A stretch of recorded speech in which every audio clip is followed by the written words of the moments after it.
그 2021학년도 교육표인데요. 이 그림과 글자를 교장 선생님께서 써주시고 그려주셨습니다. 이야, 어마어마하죠? 제가 그리스도를 하면 여러분 한번 닮아 해주시고요. 자라가는 하면 드림이 하면 이렇게 외치면서 2021학년도 우리 화요 학부모 신앙교육 첫 시간 시작해 보도록 하겠습니다. 그리스도를 자라가는 드림이. 네, 오늘 우리에게 주신 하나님의 말씀은 누가복음 18장 7절 말씀 한번 같이 읽겠습니다. 시작. 하물며 하나님께서 그 밤낮 부르짖는 택하신 자들의 원한을 풀어주지 아니하시겠느냐, 그들에게 오래 참으시겠느냐. 아멘. 한번 제목을 따라 해주시죠. 기도의 방법.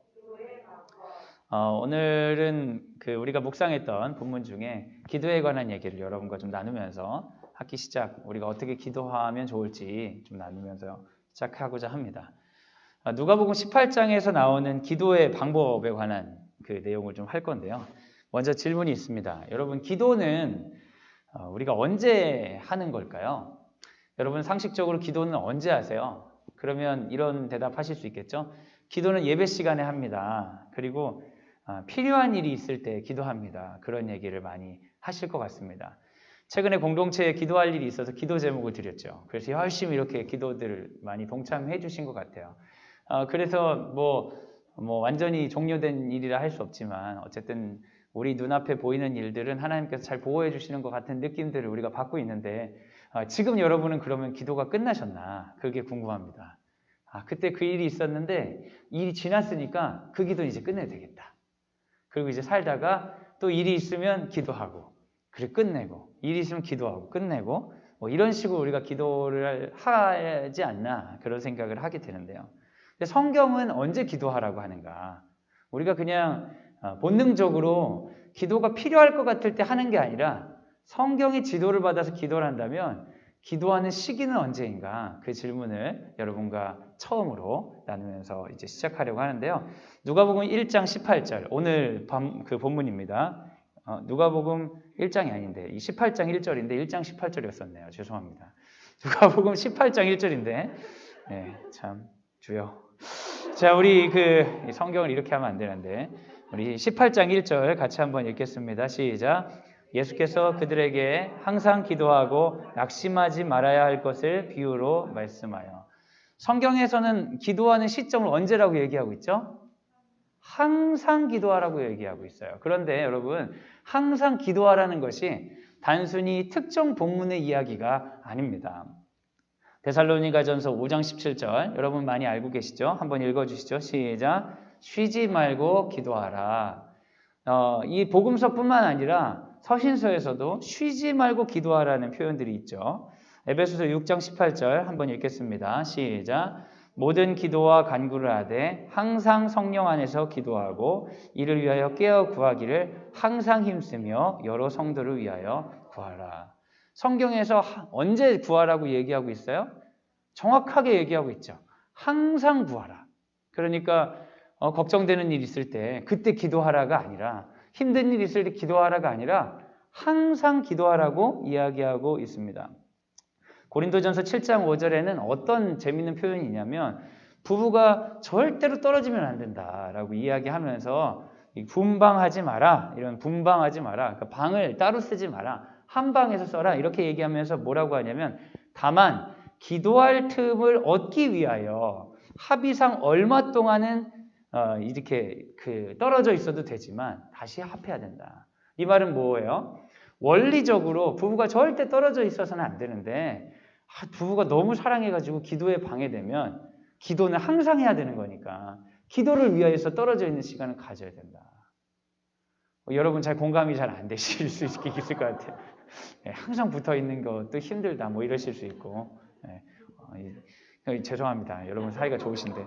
여하튼 여러분, 여기서는 그만큼 기도가 아주 일상적이라는 것을 드러내는 거예요. 기도가 얼마나 중요하면 항상 붙어 있어야 되는 부부가 기도를 못할 정도로 붙어 있으면 안 된다 할 정도로, 기도는 그만큼 특정한 사건이나 특정한 시기에 하는 게 아니라 일상 가운데 해야 된다라는 것이죠. 여러분, 구약의 말씀 보면 더 우리가 보기에는 뜨끔한 부분이 있습니다. 사무엘상 12장 23절 한번 읽어주세요. 시작. 기도하기를 쉬는 죄를 여호와 앞에 결단코 범하지 아니하고 선하고 의로운 길을 너희에게 가르칠 것인지. 사무엘이 은퇴하면서 뭐라고 하냐면 내가 너희에게 기도를 쉬는 죄를 범하지 않겠다라고 이야기하고 있어요. 그럼 여러분 기도는 언제 얼만큼이나 하는 거예요? 항상 하는 건데 그 기도를 쉬는 것이 죄라고 여겨질 정도로. 그러니까 여러분 우리 기도에 대한 생각을 좀 바꿔야 됩니다. 제가 우리 신앙인들 만나다 보면 그렇게 시험에 드신 분들이 많아요. 엄청 시험에 많이 들어있죠. 근데 그분들이 기도에 관해서 기도했는데 하나님께서 응답해 주시지 않았다. 뭐 이런 표현들을 쓰는 거예요. 근데 기도했는데 그럼 지금 안 한다는 건가? 어떤 분은 기도 응답에 관해 굉장히 자랑하시는 분이 있어요. 내가 기도를 했더니 하나님이 이렇게 응답하셨다. 그래서 어떤 하나의 기도가 끝난 것 같은 느낌이죠. 기도가 하나의 사건처럼 느껴지는 거예요. 그렇지만 성경에서 말하고 있는 기도는 사건이 아니라 전 존재적인 행위인 것이죠. 우리가 일상적으로 사람으로 살기 위해서 화장실 가듯이 물 마시듯이 밥 먹듯이 그냥 하는 거지 그게 어떠한 사건이나 이벤트라고 보기에는 훨씬 더 일상적인 일이라고 성경은 이해하고 있는 것입니다. 그래서 예수께서 가르치는 기도할 때가 언제냐라고 물어보면 여러분 이렇게 대답하실 수 있어야 됩니다. 언제 예수님이 기도하라고 하셨죠? 항상이라고 대답하실 수 있어야 돼요. 누가복음 18장 1절 다시 보면 계속 1장 18절로 나오네 정말. 주여 죄송합니다. 제가 성경을 이렇게 왜곡할 마음은 없었어요, 여러분. 예수께서 그들에게 항상 기도하고 그 다음에 뭐냐면 낙심하지 말아야 할 것을 말하려고 누가복음 18장을 얘기하신 것이에요. 항상 기도하면서 낙심하지 말아야 된다. 그런데 여러분 기도를 하다가 왜 낙심하게 될까요? 그건 뭐 여러분 경험이 많으시죠? 기도하다 낙심한 경험이. 기도를 했는데 특별한 내 삶의 변화가 없는 거죠. 기도를 해도 소원이 이루어지지 않는 것이에요. 기도해도 아무 소용이 없기 때문입니다. 다시 말하면 내가 기도로 들어갈 때 나의 기대가 있는 거예요. 기도할 때 기대를 가지고 들어가는데 그 기대가 충족되지 않으면 낙심하게 되죠. 그럼 낙심하면 이미 나의 기대를 채워주지 못하는 그 기도라는 행위로 다시 돌아가고 싶지가 않은 겁니다. 간절히 기도하면 기도할수록, 최선을 다해 기도하면 기도할수록, 진심으로 기도하면 기도할수록 그 기도에 관해 굉장히 욕망하게 되고 그 욕망이 충족되지 않았을 때는 다시 기도로 들어갈 수가 없는 거예요. 근데 그런 경우가 있는 걸 예수님이 아시기 때문에 이 말씀을 준비한 겁니다. 항상 기도해야 되고 기도하면서 낙심하지 않아야 되는데 사람들은 항상 기도도 안 할 뿐만 아니라 기도했다면 낙심해서 안 한다는 거예요. 그래서 항상 기도할 수 있도록 하나님이 이 이야기를 오늘 우리에게 전해주시는 겁니다. 예수께서. 그 다음 누가복음 18장 2에서 5절 한번 보겠습니다. 이건 제대로 잘 했죠. 그렇죠? 우리 2절에서 5절까지 길지만 같이 한번 읽어볼게요. 시작. 이르시되 어떤 도시에 하나님을 두려워하지 않고 사람을 무시하는 한 재판장이 있는데 그 도시에 한 과부가 있어 자주 그에게 가서 내 원수에 대한 나의 원한을 풀어줘서 하되 그가 얼마 동안 듣지 아니하다가 후에 속으로 생각하되 내가 하나님을 두려워하지 않고 사람을 무시하나 이 과부가 나를 번거롭게 하니 내가 그 원한을 풀어주리라. 그렇지 않으면 늘 와서 나를 괴롭게 하리라 하였느니라. 예수님이 항상 기도하고 낙심하지 말라고 이야기를 하나 해주시는데 불의한 재판장에 관한 이야기입니다. 어떤 도시에 하나님을 두려워하지 않고 사람을 무시하는 재판장이 있었다라고 얘기하고 있습니다. 그렇다면 여러분 이의 성품이나 종교성에 의지해서 뭔가 할 수 있는 걸 기대할 수 있겠습니까? 전혀 기대할 수 없어요. 근데 이 사람을 상대하는 사람은 과부입니다. 과부라는 건 지금과 좀 다르게 지금 어마어마한 과부들 많이 있으시잖아요. 돌싱이다 해가지고 대단한 분들도 있지만 이 당시의 과부는 경제적으로 사회적으로 전혀 보호받지 못하는 극빈자 중에 극빈자입니다. 지금은 만약 성경이 이 시대에 쓰였다면 과부가 아닌 다른 형태로 쓰였겠죠. 그 과부, 어느 누구에게도 탄원할 수 없는 과부가 원수가 있는 거예요. 과부인 것도 어려운데 원수까지 있다. 정말 억울한 거죠. 그래서 그 사람이 불우한 재판장에 가서 끊임없이 간청하는 내용이에요. 근데 이 사람이 간청하는 이유는 뭐죠? 과부가 간청하는 이유는 뭐예요? 과부가 그 사람이 정직하고 선하고 그렇다고 해서 간청할까요? 여러분 그렇지 않습니다. 성경의 이야기는 분명히 하나님을 두려워하지 않고 사람을 무시하는 사람이라고 이야기하고 있어요. 그래서 그의 성품이나 그의 어떤 인정에 기대할 수 있는 건 없어요. 그런데 이 과부가 끊임없이 가서 이야기하는 이유는 뭐냐면 그 사람이 재판장이라는 사실이에요. 그 사람이 능력이 있다는 사실이에요. 지금 내 문제를 해결할 수 있는 능력이 있는 사람으로 인정하고 믿고 있다는 거죠. 믿음으로 끊임없이 간구하는 겁니다. 당신이 하나님을 사랑하지 않고 당신이 사람을 무시하는 건 알고 있어요. 당신이 나 같은 사람에게 관심 없는 것도 알고 있어요. 그렇지만 나의 문제를 고쳐줄 수 있는 유일한 사람으로서 믿고 있기 때문에 계속 간구하는 거예요. 방법이 없어요.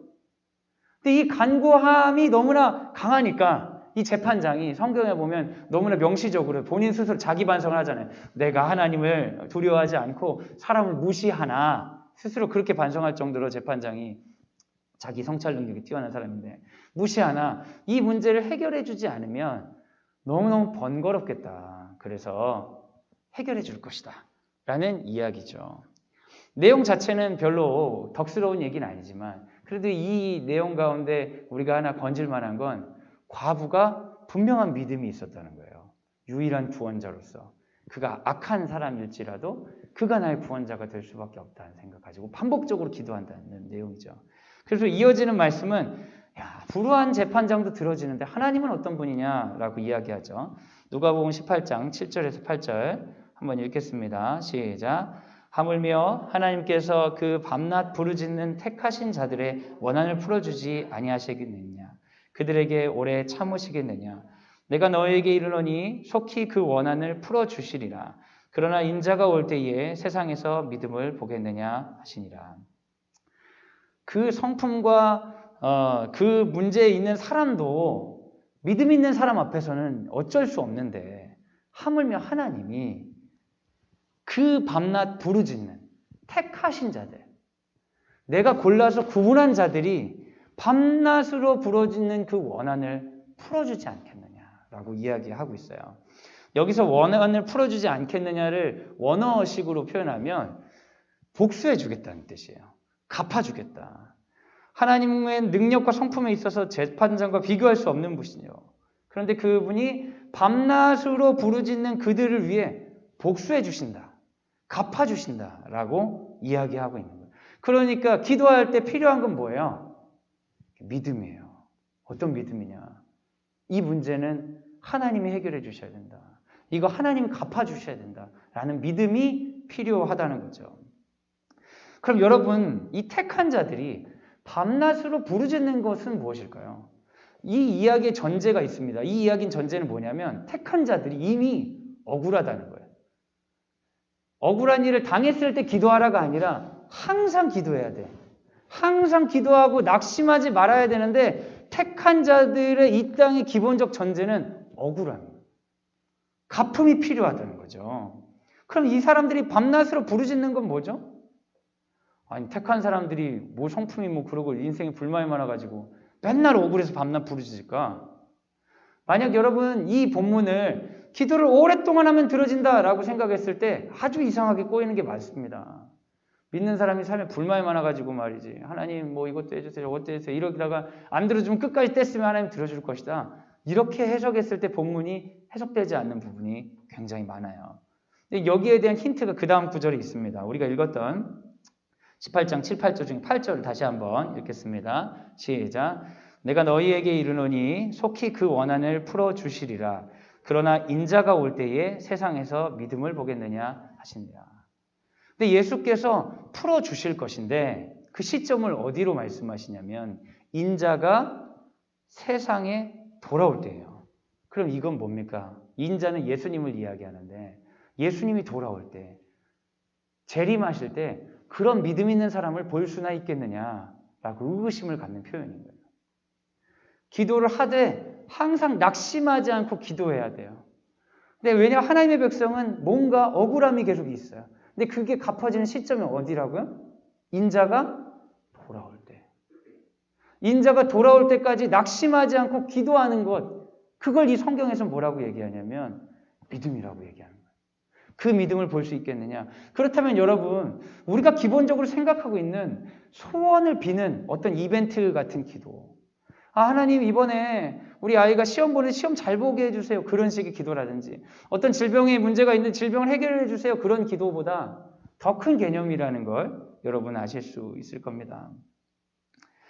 여기서 믿음은 어떤 믿음이냐? 우리가 기도할 때 가져야 되는 믿음은 어떤 믿음이냐? 하나님께서 갚아주실 것이다. 낙심하지 말고 항상 기도하는 것. 그게 바로 믿음입니다. 그럼 갚아주시는 시점이 맨 마지막이 되는 거잖아요. 하나님이 갚아주시는 그 갚아주심은 단순히 우리가 나열하고 있는 소원은 아니라는 거죠. 요한복음 21장 3절에서 4절 같이 한번 읽어주세요. 시작. 안 넘어갔구나. 한번 읽어주세요. 시작. 내가 들으니 보좌에서 큰 음성이 나서 이르되 보라 하나님의 장막이 사람들과 함께 있음에 하나님이 그들과 함께 계시리니 그들은 하나님의 백성이 되고 하나님은 친히 그들과 함께 계셔서 모든 눈물을 그 눈에서 닦아주시니 다시는 사망이 없고 애통하는 것이나 곡하는 것이나 아픈 것이 다시 있지 아니하리니 처음 것들은 다 지나갔음이로라. 온전하게 갚아주는 시점에 대한 요한계시록의 비전입니다.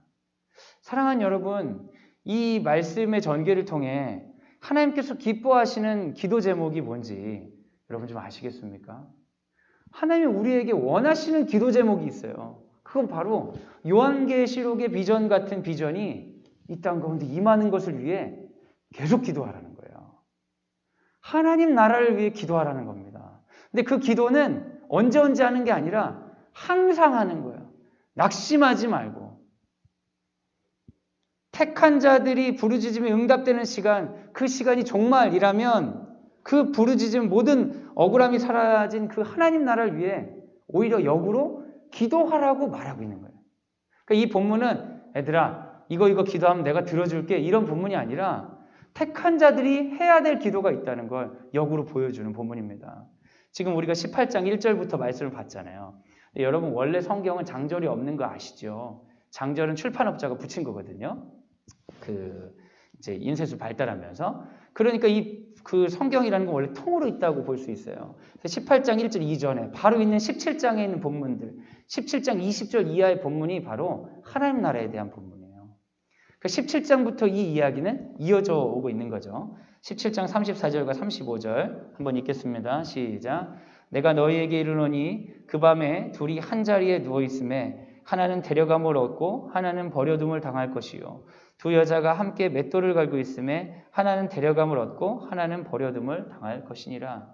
마지막 때에 어떤 사람들은 선택을 받고 어떤 사람은 선택받지 않는데 그 사람들이 어떤 형태로 구체화될 수 있냐면 그 마지막 나라를 위해서 기도하는 사람들이 선택을 받는 겁니다. 매일매일 항상 하나님 나라를 위해서 기도하는 택한 자들, 이 부르짖음을 반드시 하나님께서 들어주실 것이라고 믿는 자들이 결국 그의 나라에 선택받는 자들이 되는 것이죠. 말씀을 한번 좀 정리해 보겠습니다. 사랑하는 여러분 각자 이제 기도를 많이 하시는 분들이라고 알고 있어요. 제가 잘못된 정보를 알고 있을 수도 있죠. 근데 여러분 우리가 기도에 대한 오해들이 있습니다. 기도를 많이 한다는 것은 어떤 특정한 사건을 위해 금식하고 뭐 이런 것들만을 생각할 수 있어요. 그러나 기도는 항상 하는 것입니다. 특정한 사건을 위한 기도가 아니라 우리 삶의 온전한 정의, 하나님 나라가 임하기를 매일매일 기도해야 되는 거예요. 내 삶의 문제들을 나열하는 것뿐만 아니라 이 땅 가운데 하나님 나라가 임하기를 매 순간 기도하라고 믿는 자들을 부르셨습니다. 당장 결과가 없어도 여러분 낙심할 필요가 없습니다. 왜냐하면 우리가 기도하는 그분이 어떤 분입니까? 불우한 재판장도 그 억울함을 풀어주는데 우리가 기도하는 그 하나님께서 택하신 자들이 밤낮으로 부르짖는 것을 갚아주지 아니하겠습니까? 이게 바로 하나님께서 기뻐하시는 종말에 대한 믿음이고 종말에 대한 믿음에 기반한 기도인 거죠. 여기서는 세 가지 요소가 있는 거예요. 기도에. 하나님의 성품과 능력을 믿는 것. 이게 중요하죠. 믿음 없이 기도하는 사람이 많습니다, 여러분. 믿음이 없는데 왜 기도해요? 그렇게 물으실 수 있지만 욕망을 추구하기 위해 기도하는 사람이 많은 거예요. 문제가 눈앞에 닥치면 문제가 우리 눈에 초점을 사로잡죠. 착 초점을 사로잡아. 그러면 이걸 해결하기 위해서 다양한 방법을 하잖아요. 근데 여러분 문제가 되게 중요한 문제가 내 초점을 사로잡을 때 다른 거 신경 쓰여요? 안 쓰여요? 안 쓰이잖아요. 뭔가 막 급한 일 하고 있는데 애들이 말 걸면 대답해줘요? 안 해줘요? 조용히 좀 해줘. 이거 좀 하고 하게요. 잘 안 해주잖아요. 초점이 여기 있으니까. 그러니까 뭘 해도 여기에 있는 거예요. 인터넷 검색해도 이거라고, 친구를 만나도 이 생각하고, 기도를 해도 이것만 하고. 그럼 주인이 뭐고 중심이 뭐냐? 이 문제가 주인이고 중심이 된 거예요. 그것 때문에 너무 괴롭죠. 그리고 나서 내가 기도 열심히 했다고 생각하는 거예요. 그런데 여러분 기도의 중심은 여기 있지 않아요. 기도의 중심은 여기 있지 않습니다. 기도의 중심은 우리가 기도하는 그분께 있습니다. 하나님이 우리 삶을 인도하시고 구원하신 주인이라는 걸 끊임없이 고백하는 게 기도에 있어서 핵심입니다. 그 믿음 없이 문제에 대한 위중함 때문에 하게 되는 기도는 기도인 것처럼 보이는, 아니면 기도의 시작 단계에선 필요할 수 있는 과정일 뿐이죠. 기도의 결과가 여전히 문제에 대한 불안으로 남는다면 우리가 기도에 대해 분별할 필요가 있는 것입니다. 우리는 하나님을 믿고 기도합니다. 그리고 기도의 시점은 쉬지 않고 기도합니다. 그 기도의 내용은 하나님 나라를 위한 기도가 되는 것이죠. 그들이 종말에 하나님의 갚아주심에 참여할 것이라고 예수께서 말씀하고 있으십니다. 저는 이런 질문들을 여러분과 하고 싶어요. 여러분, 우리가 기도하면 코로나가 걸리지 않을까요? 어떤 선교단체에서 세운 미인가 학교라고 하는 교육시설에서 코로나가 막 발병했는데, 코로나 발병하기 전에 그쪽에 이제 리더분이겠죠. 목사님일 텐데 설교하면서 우리는 하나님께서 보호해 주시기 때문에 이렇게 코로나 안 걸리지 않냐, 이런 얘기를 하는 뭐 장면들을 사람들이 유출해서 비난하고 조롱하는 그런 걸 제가 본 적이 있습니다. 이제 그분들은 굉장히 순진한 생각을 한 거예요. 우리가 기도하면 코로나 안 걸린다. 왜? 우리는 하나님 편이니까. 근데 여러분, 그거 진짜 미신적인 생각이에요.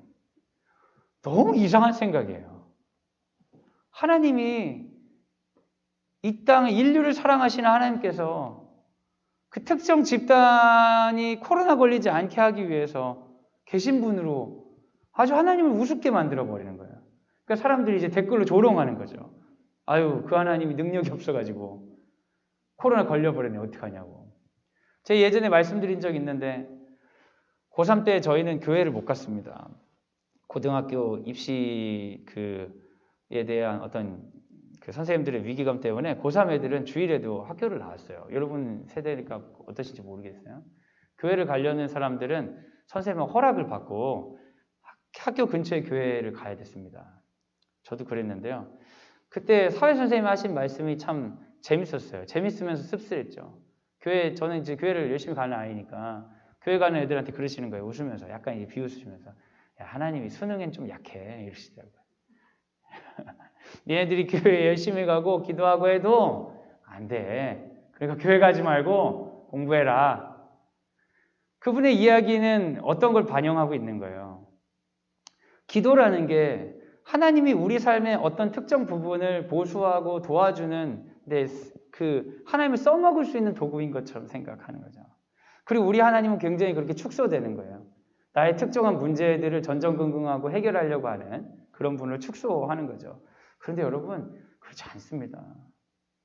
우리 가운데 코로나 걸릴 수 있습니까? 없습니까? 있죠. 집단 감염 될 수 있어요? 없어요? 있죠. 우리 가운데 기독교 학교지만 아이들 가운데 좀 예상하지 못한, 어머나 어떻게 기독교 학교에서 그런 일이 있을 수 있습니까? 없습니까? 있죠. 선생님이 알고 보니까 이렇게 나쁜 사람이다, 이런 거 밝혀질 수도 있는 거고, 목사님이 알고 보니까 완전 사기꾼이었다, 이런 거 밝혀질 수도 있죠. 그게 하나님의 존재 여부와 아무런 상관이 없는 거예요. 네? 우리 학생들 중에 신앙생활 잘 안 하다가 나이가 들면서 성적이 올랐으면 좋겠던 마음으로 공부를 해야 되는데 기도를 하는 애들이 있어요. 이제 진짜 나 성적 올라야 되는데. 그때부터 갑자기 기도를 하는 거예요. 공부를 하면 좋을 텐데. 근데 얘가 기도를 열심히 해서 성적이 오르면 얼마나 좋아요. 근데 기도하고 성적이 안 오를 수 있잖아요. 그쵸? 근데 성적이 안 오르면 하나님 없다고 얘기하는 애들을 제가 만날 때가 있어요. 고등학생 정도 돼서. 우리 학교에서 그런 게 아니고 제가 사역할 때 보면 그런 애들 보면 이런 어리석음이 어딨나. 얼마나 잘못 배웠으면 그런 생각을 하나 싶은 거예요. 여러분, 우리가 기도하면 고통이 사라지고 좋은 일이 다가올까요? 여러분, 최고 좋은 일은 고통이 없는 거라면 그건 죽음입니다. 저는 가끔 무섭다니까. 하나님이 우리 성도들의 기도를 다 들어주실까 봐. 다 고통을 없애달라고 그러잖아요. 다 죽여버릴까 봐 걱정되는 거예요. 죽으면 그냥 기도 응답 딱 되고 그래요. 하나님 이것도 해결해 주시고 이것도 해결해 주시고 이것도 해결해 주시고 내 기대를 죽이면 끝나는데 그날 저녁에 데려감 당하면 그럼 그 기도 제목 다 이루어지는 거거든요. 근데 이제 겁도 없이 막 그런 기도를 막 하는 거예요. 근데 여러분, 오늘 성경 말씀에서 분명히 이야기하는 건 뭡니까? 우리가 가진 목마름, 이것은 언제까지 연장될 수 있다. 예수께서 오실 때까지 연장될 수 있습니다. 항상 우리 안에는 하나님 나라를 추구하는 사람들에게는 목마름과 억울함과 그런 것들이 같이 있을 수 있다는 것이에요. 그럼에도 불구하고 인자가 돌아올 때 우리에게 확인하고자 하는 믿음은 뭐냐? 그 믿음은 너 기도의 결과를 누리면서 살았느냐가 아니라 기도의 결과를 통해서 사람들에게 네 믿음을 드러내며 살았느냐가 아니라 하나님 나라를 허락하실 하나님을 신뢰하며 기도를 멈추지 않았느냐를 묻는다는 거예요. 돌아왔을 때 도대체 너 어떤 기도 응답을 받으며 살았냐? 너 도대체 어떤 신앙의 직분을 가졌냐? 뭘 사람들에게 자랑할 만한 거리를 얼마나 의로운 것들을 하고 살았냐가 아니라 돌아와 보니까 여전히 불우하고 어려운 이 세계 가운데 넌 멈추지 않고 기도를 하고 있었느냐를 보신다는 거예요. 인자가 돌아올 때에 이런 믿음을 보겠느냐? 항상 기도하되 낙심하지 않는 믿음. 세상의 불우함에도 불구하고 우리가 예상하지 못한 일들이 반복됨에도 불구하고 기도를 멈추지 않는 그의 택한 백성으로서의 믿음을 넌 가지고 있었느냐라고 묻는다고 말하고 있습니다. 그럼 여러분, 우리가 지켜야 되는 믿음이 뭐예요? 그건 바로 어떠한 상황에도 불구하고 기도하는 거예요. 최근에 코로나 때문에 우리 공동체 가운데 기도 제목이 막 이렇게 있었습니다. 어느 정도 이제 끝난 것 같으니까 기도를 접으시는 분들이 있는데, 그럼 여러분 이제 인자가 돌아올 때에 또 분명히 열심히 했던 것 같은데 언제 접었냐? 이게 끝나버리는 거예요, 여러분. 우리 가운데 코로나가 전파되지 않아서 감사한 일이지만 전파돼도 상관없어요. 중요한 건 뭐냐? 전파되고 안 되고가 아니라 전파되든 안 되든 기도하는 사람이 여전히 있느냐는 겁니다. 어머나 어떤 코로나가 생길 수 있대. 어떻게? 걱정하고 불안하고 딴소리하고 이런 게 아니라 그럼 우리 기도하자. 이게 살아있느냐. 어떻게 코로나가 전파됐대. 원망하고 분열하고 이런 게 아니라 계속 기도하는 사람. 우리 애도 걸렸대. 너무 속상하다. 그래도 기도하는 사람. 그 기도가 있느냐는 거죠.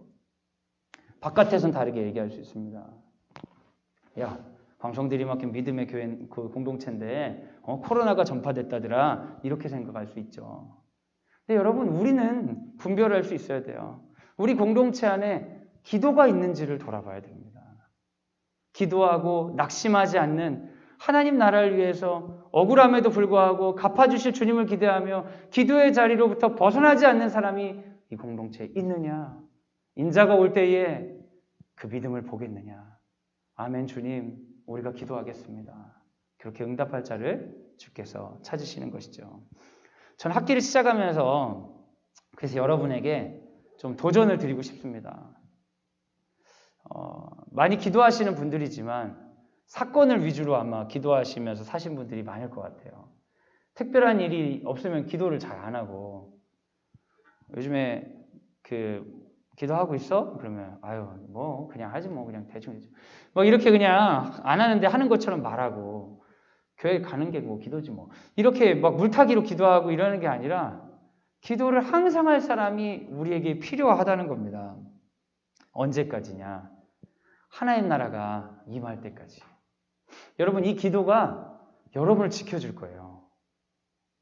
누군가를 괴롭히기 위해서 기도하자는 게 아니라 우리의 영혼을 지켜줄 수 있는 이 기도에 좀 동참하시길 제가 여러분에게 좀 권면합니다. 저는 목사이지만 정말 목사이다 보니까 내가 기도를 하는 건지 직장 일을 하는 건지 신앙생활 하는 건지 구분이 안 될 때가 있어요. 어쩔 때는 말씀 준비를 막 오래 하잖아요. 1시간, 2시간도. 근데 내가 이걸 기도를 하고 있는 건지 안 하고 있는 건지, 내가 은혜를 받는 건지 하나님 앞에서 말씀을 듣는 건지 누구한테 직업적으로 전하려고 하는지 이 구분이 안 될 때가 있는 거예요.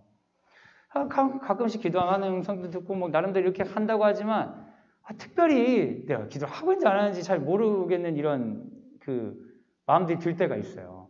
저는 이런 문화에 살다 보니까. 그래서 어느 날 어디죠? 선한목자교회 유기성 목사님이 1시간 기도를 막 그렇게 하신다는 얘기 듣고 이거 참 좋다. 이거 괜찮다.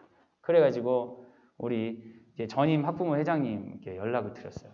어머니 1시간 기도라는 게 있다는데 혹시 우리들이 해볼 만한 건지 어머니가 한번 검토 좀 해보세요. 저는 뭐 목사니까 1시간 기도 하면 되는 거. 그런데 이제 학부모님들의 입장에서 이게 자연스러운지 너무 심한지 이런 걸 좀 이게 한번 봐달라고 제가 얘기를 드린 거예요. 네. 제가 여러분에게 뭐 강요하는 걸 잘 못하잖아요. 그래서 했더니 그러고 전 지나갔어요. 그러면서 언제 우연히 또 전임 회장님 만났는데 어머니 그러시고 목사님 소개해 주셔서 1시간 기도 하고 있어요. 몇 명 모여서 하고 있어요. 그러시더라고요. 근데 제가 마음이 엄청 부담되더라고요. 나는 그렇게는 안 하고 있는데 검토를 하라니까 왜 하고 있냐고. 그러면서 그것도 여러 명이 하는 것도 아니고 2명이 시작했어요. 3명씩 늘려가는 거예요. 마음이 너무 부담스럽더라고요. 그 얘기를 듣고 그냥 저녁부터 저도 1시간 기도를 했어요. 안 할 수가 없더라고요. 항상 뭐 제가 기도 안 하고 사는 건 아니지만 시간을 정해놓고 딱 그렇게는 안 했거든요. 할 때 하고 안 했는데. 제가 그거를 어거지로 막 했어요. 밤에 다 가정예배 끝나고 마지막에. 근데 제가 기도를 하면서 원래도 기도하고 말씀 보고 살지만 그 시간을 정해놓은 기도를 하면서 제가 누리는 은혜가 어떤 강요에 의해서 제가 기도를 하는 그런 게 아니라 기도가 엄청 저의 삶을 지켜주는 걸 많이 경험하게 되는 거예요. 기도하지 않았으면 보이지 않았을 것들이 엄청 보이고, 기도하지 않았으면 묵상했을 때 드러나지 않을 것들이 드러나고, 기도하지 않았으면 회개하지 않을 것들이 드러나면서 이 기도가 우리의 삶을 지켜주는구나. 그래서 여러분에게 좀 권면하고 싶었어요. 이번 학기 시작하면서 광성 드림학교에 와서 여러분 바라시는 것들이 여러 가지 있으시겠지만 가장 큰 것은 우리가 하나님 나라를 교육의 영역 가운데 하나님 나라를 선포하고 그런 공동체를 만드는 것이 아니겠습니까? 물론 겉으로만 그렇게 얘기하고 속으로 딴 생각하시는 분도 많이 있겠지만 겉으로 말한 그러니까 뭐 최종적인 이상은 그런 거 아니겠어요. 근데 그 이상에 가장 근접하게 되는 방법 중에 하나는 우리가 오늘 말씀하신 대로 항상 하는 기도에 동참하는 것이다. 그래서 여러분께 권면하고 싶어요.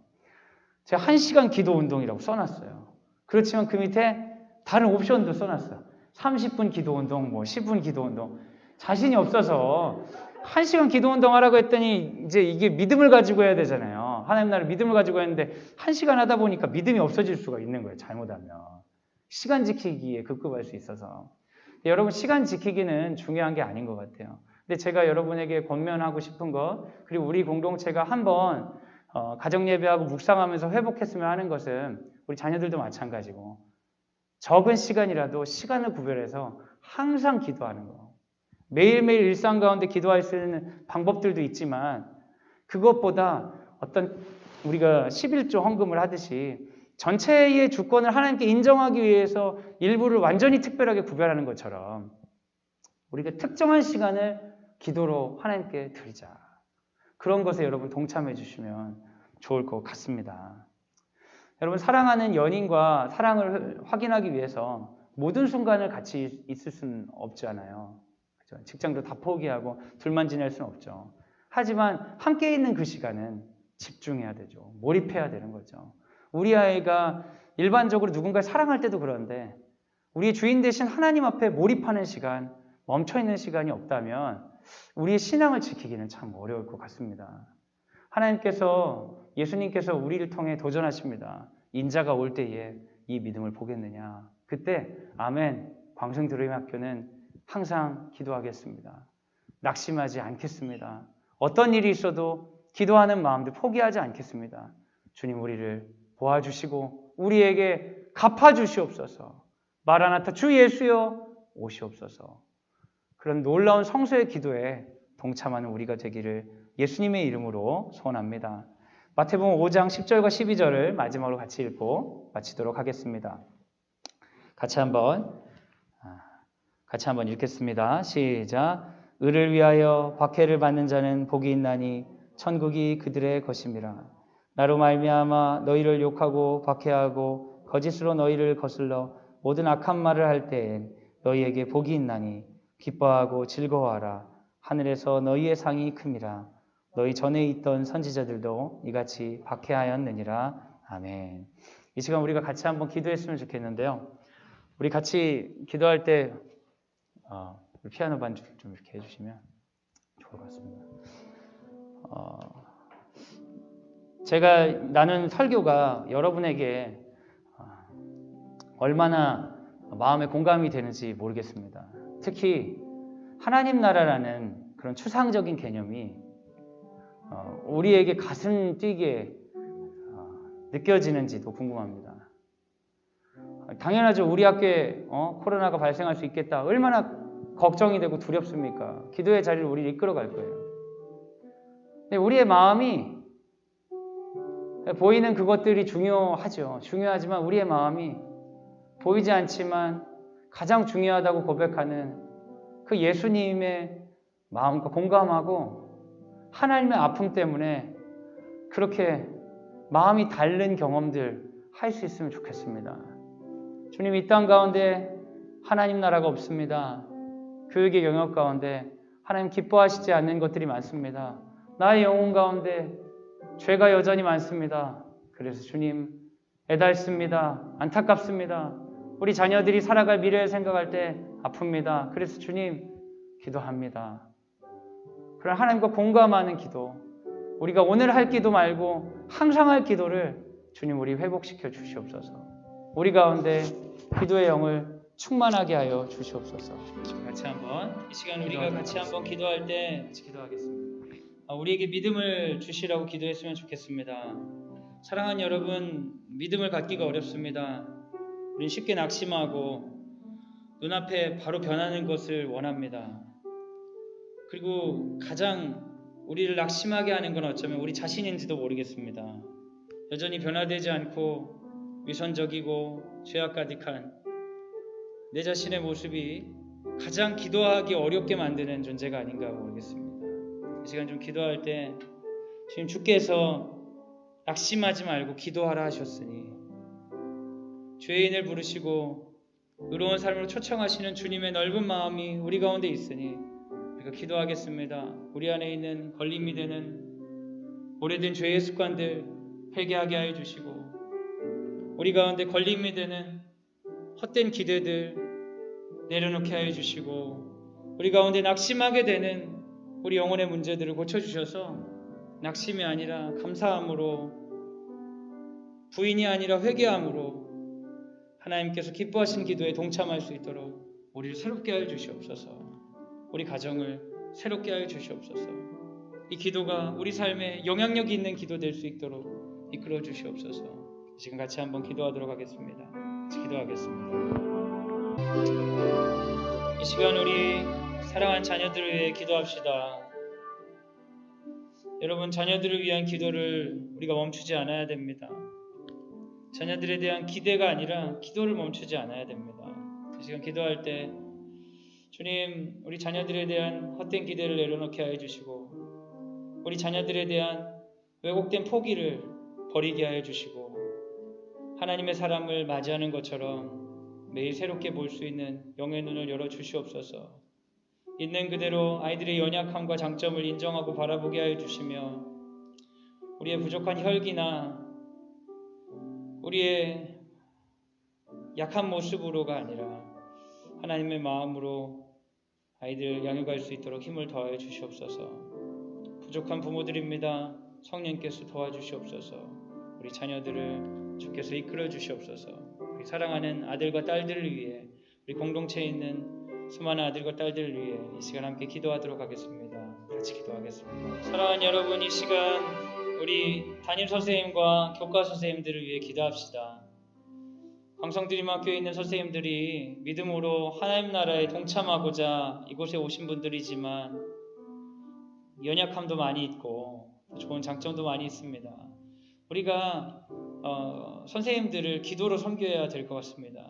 지금 같이 기도할 때 우리 담임 선생님들의 이름을 부르시고 또 기억나시는 교과 선생님이 있다면 그 선생님 바라보면서 하나님 인도하여 주시옵소서.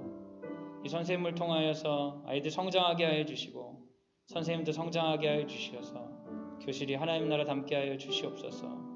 이 과정이 우리 마음에 드는 것, 누군가에게 칭찬받는 것을 넘어서 이 과정 가운데 기도가 끊이지 않는 우리 교실 될 수 있도록 이끌어 주옵소서. 시간 교실과 선생님을 위해 함께 기도하도록 하겠습니다. 같이 기도하겠습니다. 이 시간 학교에서 진행되는 우리 일정들을 위해 같이 기도해 주시기 바랍니다. 최근에 우리 코로나 확진자 밀접 접촉자로 구분된 가정이 있습니다. 하나님, 우리 가정의 자녀들이 격리 기간 동안 잘 휴식을 갖고 깨끗하게 또 돌아올 수 있도록 그 자녀들과 가정의 마음을 지켜주시옵소서. 같이 기도해 주시기 바랍니다. 우리 친구들의 보건과 안전을 위해서도 우리 같이 기도했으면 좋겠습니다. 우리가 스스로 준비할 수 있도록 하나님께 기회를 주셨습니다. 우리에게 인지력을 주셨고 우리에게 환경을 허락해 주셨는데 그것들을 사용하지 않고 하나님께 원망할 일이 되지 않도록 우리 마스크도 철저히 쓰고 손도 잘 씻고 그런 분위기 될 수 있도록 기도해 주시기 바랍니다. 초등과정은 꿈빛 만남이라는 이름으로 학부모님들과 면담을 실시합니다.